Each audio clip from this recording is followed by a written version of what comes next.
All right, welcome back to day 13. We're at day 13 of the 10K in 30-day challenge.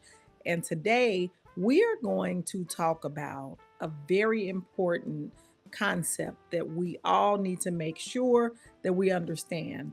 This is what I want you to know. You cannot trust someone you don't know. Think about that. Who is the person that you trusted that you didn't know?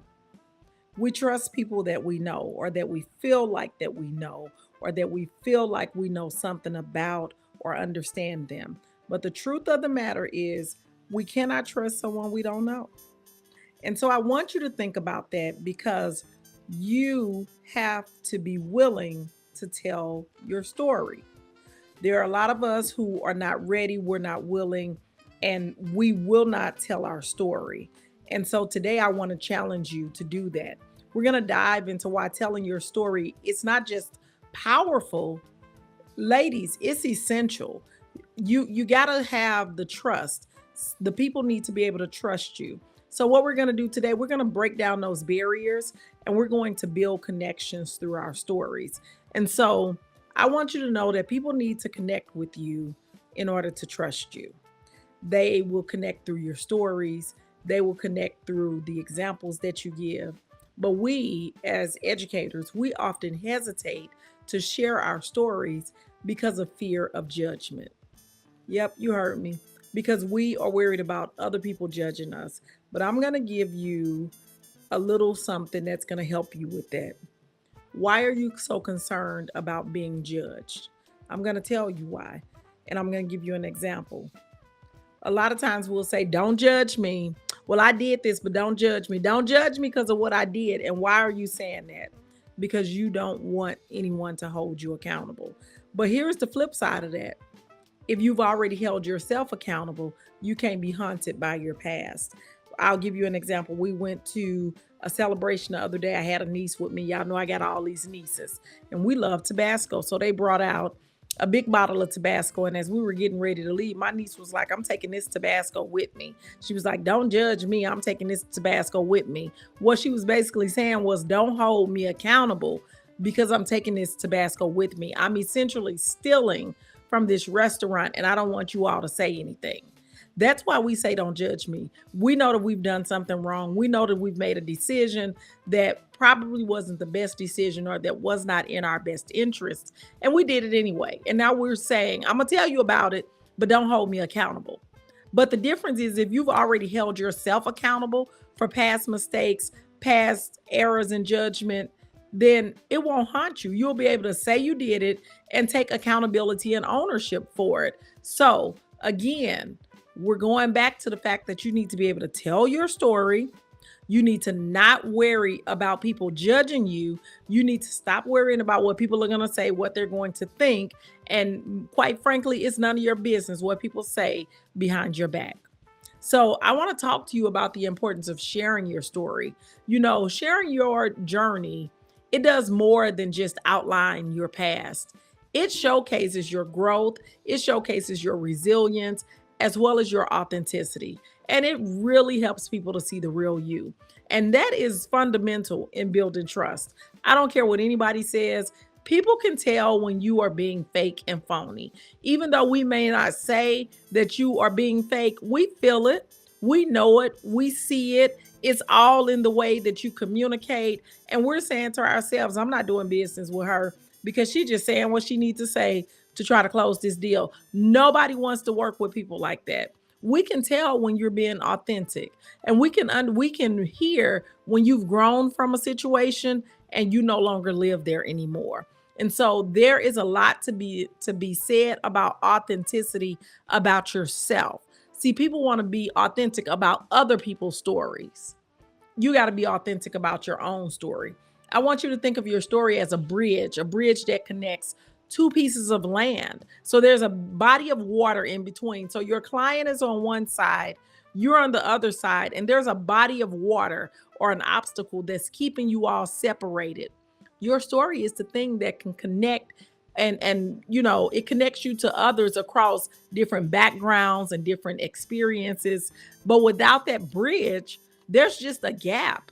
And that gap can be filled with doubts and misconceptions because they don't know your story. So let me share my own experience. At 42, I had 3 kids, age 8, 9, and 14, and I was working in a job that drained me, that I was miserable at, but I was very good at the work that I did.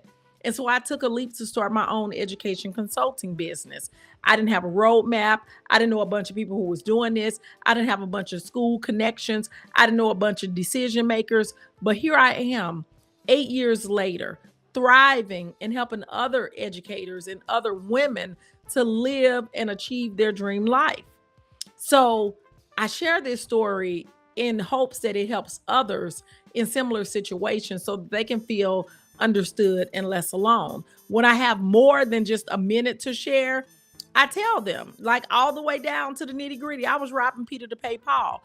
I was making $116,000 a year. And when I went to the grocery store, I couldn't put anything extra in the basket or it would throw my balance off. And then I would have to be concerned about whether or not my card was going to go through when I went to slide my card to pay for my bills. I am very clear about the fact that I don't ever want to have to budget shoes for my kids in and they got to wait a month to get a new pair of shoes. But here I am working a 6-figure job. So people can connect to your story, but are you willing to tell it? And from what lens are you willing to tell it from? When I say to someone, I was 42 when I left my job and I had an 8-year-old, a 9-year-old, and a 14-year-old at home. And I had no experience owning a business, but I did it anyway. That's a message to other women who are in their 40s, maybe in their 50s. They have young kids at home to let them know you can do this too. But it's through your story. And everybody's story is different. No one is saying that your story has to be the same as my story, but you got to be willing to share your story. Some of us, our stories have been heartbreaking, and that's okay because if you've healed from it, you're able to talk about it and help someone else through that story. I tell people, I was an educator. I love my job, but I didn't want to do that anymore. That's not how I wanted to spend my time. And quite frankly, I couldn't live the life of my dreams. I wanted to travel. I wanted to live in luxury and I wanted to do what I wanted to do. But at schools, I'm always on a time schedule and they direct every moment of my life, even when I'm not on the clock. And I no longer wanted that. There's someone who will hear that and will connect with that. My story is about me being miserable, but I don't act like it was somebody else's fault that I was miserable. It was my own fault because I was living up to other people's expectations and I was doing things just for the money. And I didn't take the time to figure out what it was I really wanted. And so I just showed up every day and did the thing that I was accustomed to. So I hope that by me sharing my story, that it helps you to share your story. So I want you to know that you don't have 10 minutes. Nobody wants to sit and hear this long drawn out story about everything that happened. Pull the 3 or 4 key points, create a little story around it. You have 3 minutes, not 10 minutes to capture your audience. You got a quick 3 minutes, if that. You need to be concise. You need to be clear, but you also need to be compelling. But here's the catch. Now don't leave me yet because you need to connect your personal achievements and the challenges to the larger journey. When I tell my story, I tell them I was 42 when I left my job. I had an 8-year-old, a 9-year-old, and a 14-year-old. I didn't have a roadmap. And, I didn't know what I was going to do, but I started my own consulting business. And here I am today running a multi-6-figure education consulting company, living the life of my dreams and helping other women to do that as well. So while I talk about the challenges of not having a roadmap and not knowing anybody in consulting or who were decision makers in education, I then turn around and say, but I made it work. And now I own and run a multi-6-figure ed consulting company. And not only that, but I help other women to achieve their dreams. So I want you to attach your personal achievements onto the challenges to the larger journey. So it's not just what happened to you, but how you grew from it. So I hope that's making sense. Because again, I want you to understand that my message today is that no one can trust you if they don't know you. So your task for today, I want you to craft a 3-minute story. And I really want you to do less than 3 minutes, but 3 minutes might be a challenge for you. Craft a 3-minute story about that pivotal moment in your career or in your life that brought you to the point where you are today.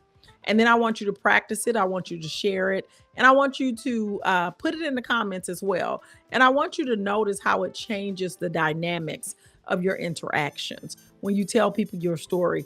At first, when people would ask me about my story, I would tell them this long, drawn out story of how I was in the school system for 17 years and I worked all these different roles. I was a teacher, I was an instructional coach, I was an instructional facilitator, I was an assistant principal, and then I became a building. Look, don't nobody want to hear all that. Don't nobody want to hear all that. They want to know what happened. At 42, I left my job. That can relate to anybody. Not only did I leave my job, but I had an 8-year-old, a 9-year-old, and a 14-year-old at home who needed a roof over their head and food in their belly. And I had to figure out how to make that work, how to make this happen without being miserable. But I was miserable in my job. And so I had to make a decision. And so I chose my life of not being miserable over those excuses of I got to feed my kids and this, and that. I knew I was smart and I knew that I would figure it out. So I want you to craft your 3-minute story, pull those key points out and eliminate those points that people don't need to know. Feel free to share your story in the comments because, again, it should only be a few sentences. It shouldn't be a long, drawn out, 3 or 4 paragraphs. And then let us know. And I want you to remember there is strength in your story. Sharing your story can actually transform just not how others see you, but also how you see yourself. You get to control the narrative. You get to tell your story. And so I want you to do it in a way that makes you feel powerful, that makes you feel strong, that makes you feel resilient, that makes you feel amazing. And so tune in tomorrow for day 14 as we unlock more strategies for your success. Don't forget that we have the upcoming How to Sell Your Services to Schools, Community-Based Organizations, and Colleges. That link will be attached to this video description. Come on, get into this session so you can learn how to sell your services. And I will see you on day 14. It's been amazing, y'all. We've been making really great progress. We got several people who have made money. If you've made money, put it in the comments. Let us know whether it was $200, $50, $1,000, $800, or $10,000. Help us to motivate the other people so we can make this happen, y'all. We got to work with one another and make it happen, okay? So put it in the comments and don't forget to like and subscribe to this channel. Tomorrow is day 14. I'll talk to y'all later.